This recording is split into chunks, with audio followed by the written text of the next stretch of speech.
सबों को जय यीशु। प्यारे भाई और बहनों, आगमन के मनन चिंतन का आज छठा दिन है और आज के लिए हम ये अनुच्छेद पढ़ रहे हैं। मेगिद्दो शहर की सतह के मैदान तक पहुंचने का रास्ता बहुत ही सरल था और जो भक्त यहूदी थे उन्होंने वह स्थान देखा जहां पर आहाज को मारा गया था। उसकी देह दाऊद के शहर में ले जाई गई थी और वहां उसे दफन कर दिया गया था।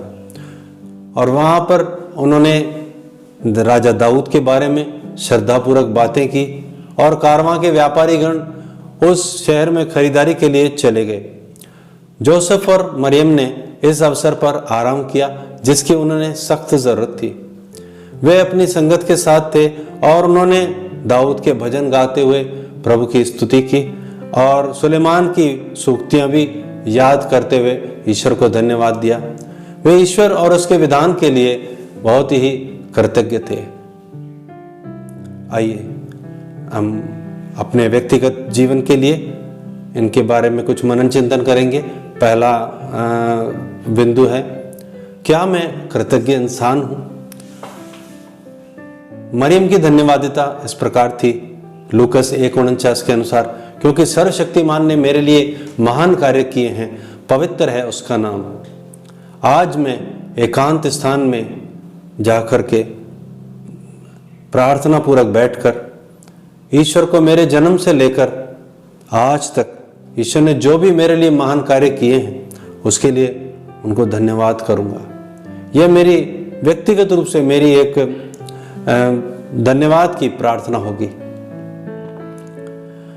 दूसरा बिंदु है, इब्राहिम जोशिया हेरसेल के शब्दों में उन्होंने कहा है, केवल एक ही मनोभाव हमें संभाल सकता है और वह है कृतज्ञता का भाव। हमारे जीवन और सारी उपयुक्तता को देखकर जब हम सब चीजें हमें मुफ्त में और नाहक मिलती है, जिसके लिए हम योग्य नहीं है वो भी हमको मिलती है, तब हम बड़े ही हैरान और कृतज्ञ हो जाते हैं। तीसरा बिंदु है, मैं जो दूसरों के लिए हूं वह स्वयं ईश्वर के लिए हूं।